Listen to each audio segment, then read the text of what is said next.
हाँ। ससुराल के लिए सुनो। अरे जा मेरी बहनी तू रहे सुखारी, जा मेरी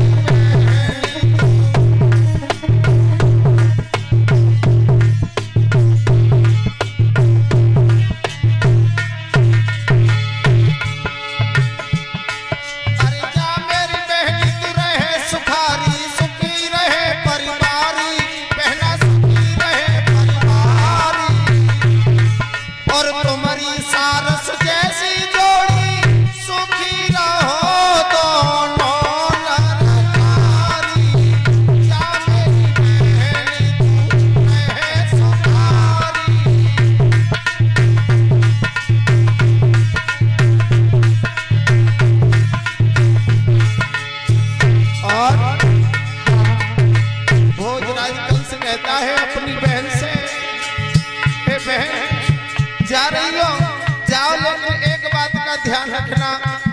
बोली कौन सी बात का?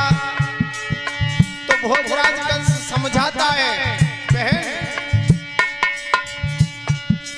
अरे निस दिन सेवा पति की करियो, घर में सासु तुम्हारी, बहना घर में सासु तुम्हारी।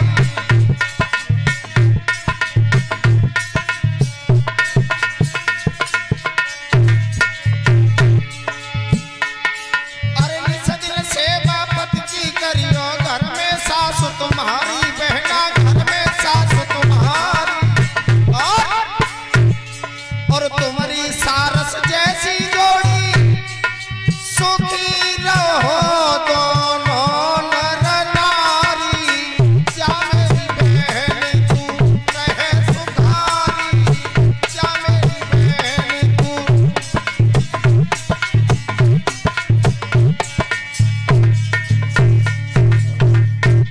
जा रही हो बहन, मैं तुम्हें अपने हाथों से विदा करूंगा। आज इधर भोजराज कंस कहने लगा, अरे बहन इतना रोई है मैया देवकी, बड़ी लाड़ और प्यार के साथ में विदा किया है। और जैसे भोजराज कंस देवकी को रथ में बैठाया है, और जब देवकी को रथ में बैठाया है तो उसी समय आंखों से आंसू बहने लगे हैं, विचार करने लगी है।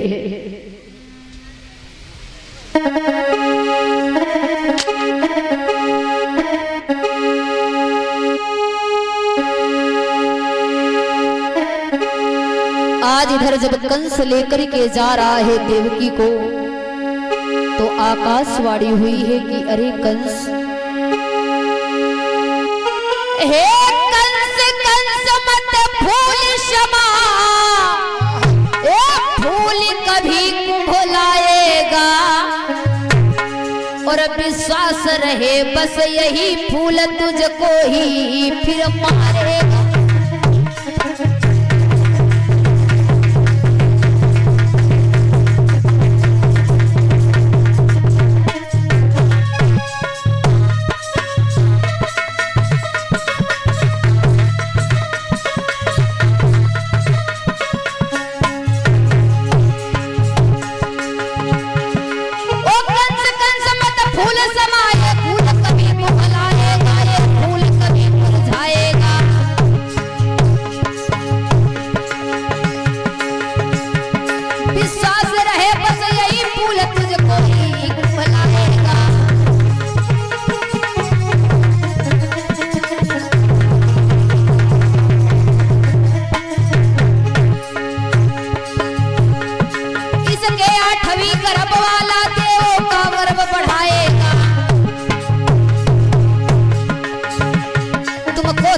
मित्रों सहित यमपुर की हवा खिलाएगा, की हवा खिलाएगा।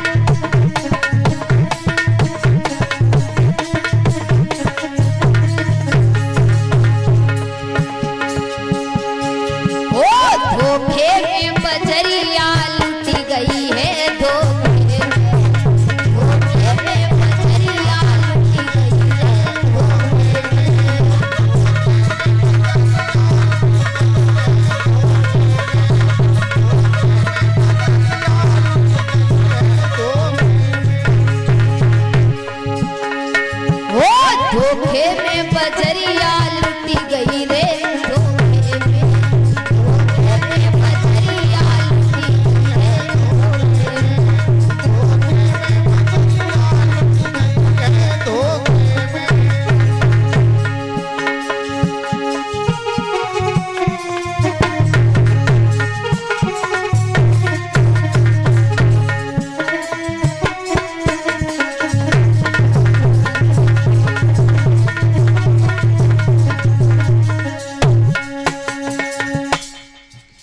और जैसे महाराज जब देवकी भोजराज कंस के साथ में रथ में बैठी हुई जा रहा है बहन को लेकर के, उसी समय आकाशवाणी हुई है, कंस तू जितनी आज खुशी मना रहा है जिस बहन को लिए जा रहा है, इसी बहन की 8वीं संतान तुम्हारा काल हो।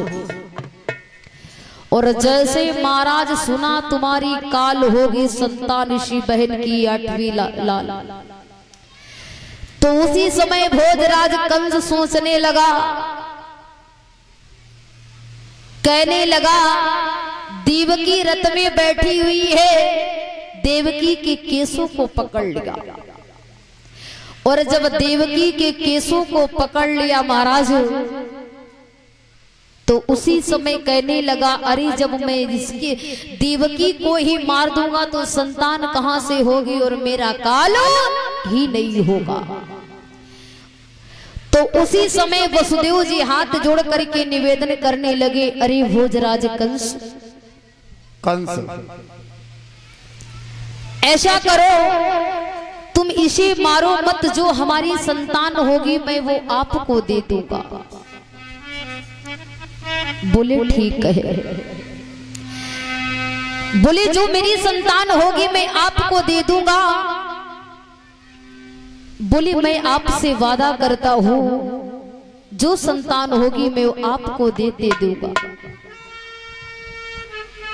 आज उसी समय इतनी बात कह करके आज भोजराज कंस देवकी और वसुदेव को लेकर के आता है। और जब देवकी वसुदेव को लेकर के आता है तो महाराज जेल में डाल देता है। और जब जेल में डाल देता है तो उसी समय धीरे धीरे समय व्यतीत हुआ। कंस देवकी ने मैया ने एक बेटे को जन्म दिया। जब एक बेटे को मैया देवकी ने जन्म दिया तो कंस ने वसुदेव ने क्या किया, उस बच्चे को उठा करके कंस के पास में लेकर के गया।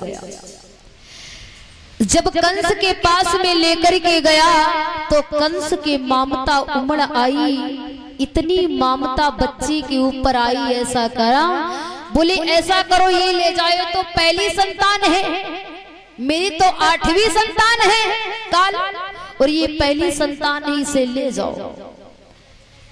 वसुदेव जी वापस लेकर के लौट आते हैं। और जैसे देवर्षि नारद बाबा ने सोचा कि अगर ये ऐसे ही ममता करता रहा, ऐसे इसको प्यार बच्चों की तरफ बढ़ता रहा, तो भगवान का अवतार नहीं हो पाएगा। भोजराज कंस के पास में देवर्षि नारद बाबा गए और कहने लगे, अरे कंस सुनो, ऊंचे सिंहासन पर बैठाया है,